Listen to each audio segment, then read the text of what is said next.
전국민 대상 115만 원 꼭 받아가세요. 물가는 오르는데 내 월급만 안 오르고 게다가 교통비까지 쉬지 않고 오르고 있습니다. 교통비가 은근히 부담이 크다는 사실을 대부분 느끼실 텐데요. 어떻게 하면 교통비를 줄일 수 있을까 고민 중이신 분 많으실 겁니다. 이미 기후동행카드나 알뜰 교통카드 등의 할인을 받으시는 분들도 계시죠. 하지만 할인율이 만족스럽지 않다거나 또는 특정 조건이 맞아야 할인받는 경우도 있고 어떤 경우는 지역이 너무 제한되어 있습니다. 그런데 다가오는 5월에 이런 고민을 해결해줄 최강의 교통비 할인 카드가 출시됩니다. 저도 기대가 되고 바로 이용할 계획인데요. 어떤 카드인지 지금부터 알려드립니다. 시청하시기 전 구독, 좋아요, 알림 설정 부탁드립니다. 안녕하세요. 돈 버는 복지TV입니다. 이 최강의 교통비 할인 카드는 바로 K패스 카드입니다. 그럼 이 K패스는 뭘까요?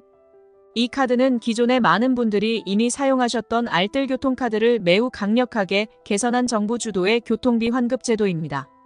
일단 정부 주도라는 것부터 매우 큰 신뢰를 줍니다. 다른 카드도 정부 또는 지자체의 주도로 이루어지기도 하지만 사실 좀 뭔가 부족한 부분이 하나씩은 있었잖아요. 알뜰 교통카드는 이동거리를 기록하고 기준에 따라 마일리지를 적립하는 방식이었는데요. K패스는 이런 귀찮은 조건을 과감히 없애고 조건 없이 정해진 비율로 마일리지를 쌓을 수 있습니다. 그 비율은 다음과 같습니다. 일반은 20%가 적립됩니다. 청년은 만 19세부터 34세까지를 대상으로 하는데요. 청년은 30%가 적립됩니다. 저소득층은 53%까지 적립됩니다. 절반이 넘네요. 정부에서 대한민국의 청년들이 힘내라고 최근 혜택이 많습니다. 가족분 중 청년에 해당되시는 분 계시면 꼭 이 카드 사용하게 해주세요. 이렇게 보면 와닿지가 않으실 겁니다. 그냥 할인 많이 한다고 하니까 좋은 거지 뭐. 이런 식이겠죠. 국토교통부에서는 다음과 같이 계산을 해보고 K패스의 혜택을 결정했습니다. 1년간 돌려받는 금액을 알아보겠습니다. 보시죠.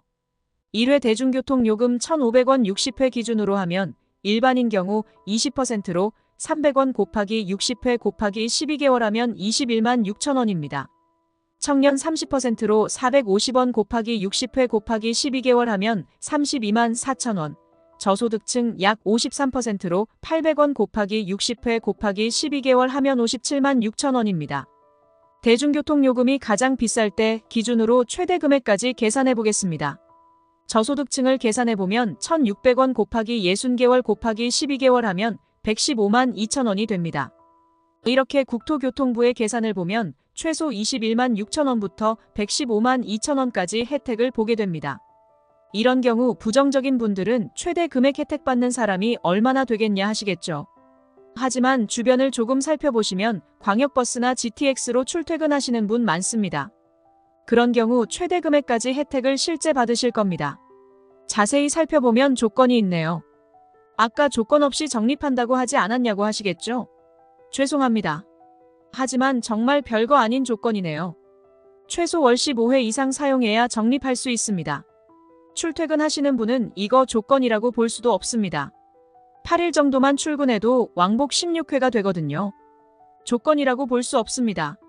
또 최대 월 60회까지 사용분이 적립됩니다.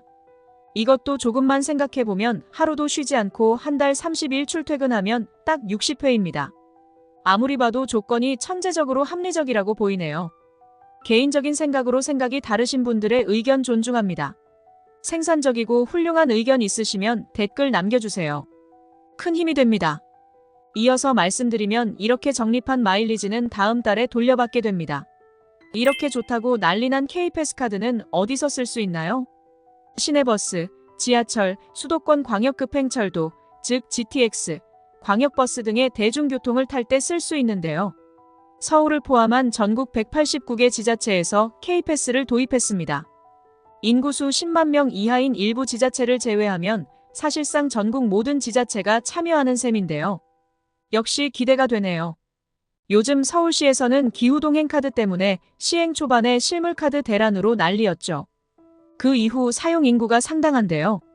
이제 K패스와 승부를 하게 되었습니다. 그래서 어떤 것이 좋을지 말들이 많은데요. 잘 모르시는 분들을 위해 어떤 경우에 어떤 카드가 더 좋은지 딱 정해드리겠습니다. 서울 안에서 주로 이동하고 60회 이상 쓴다면 기후동행카드를 사용하세요. 서울 경기권을 오가며 출퇴근한다면 K패스를 사용하세요. 그렇다면 어떻게 신청하면 될까요? 5월부터 K패스 앱이나 홈페이지 koreapass.kr 또는 11개 카드사 홈페이지에서 K패스 교통카드를 신청하시면 됩니다. 이후 K패스 회원 가입을 하면 혜택을 받을 수 있습니다. 11개 카드사는 신한, 하나, 우리, 현대, 삼성, BC, KB국민, NH농협, 티머니, 이동이 즐거움, DBGU페이입니다. 참고로 알뜰교통카드를 쓰고 계신 분 계신가요? 그러면 K패스 혜택 받기 편합니다. 간단히 회원 전환만 하면 기존에 쓰던 알뜰교통카드로 K패스 혜택을 받을 수 있습니다. 회원 전환은 알뜰교통카드 앱 또는 홈페이지에서 할 수 있습니다. 오늘은 다가오는 5월부터 교통비 혜택을 크게 받을 수 있는 K패스에 대해 알려드렸습니다. 22만원부터 최대 115만원까지 혜택 놓치지 마시고 꼭 받으시길 바랍니다. 오늘의 이 영상도 여러분께 꼭 도움이 되었으면 좋겠습니다. 가족이나 주변 분께도 공유해주세요. 돈 버는 복지TV는 여러분들의 행복한 삶을 응원합니다. 영상 끝까지 시청해주셔서 감사합니다. 더 좋은 영상으로 다시 찾아뵙겠습니다. 지금까지 돈 버는 복지TV였습니다.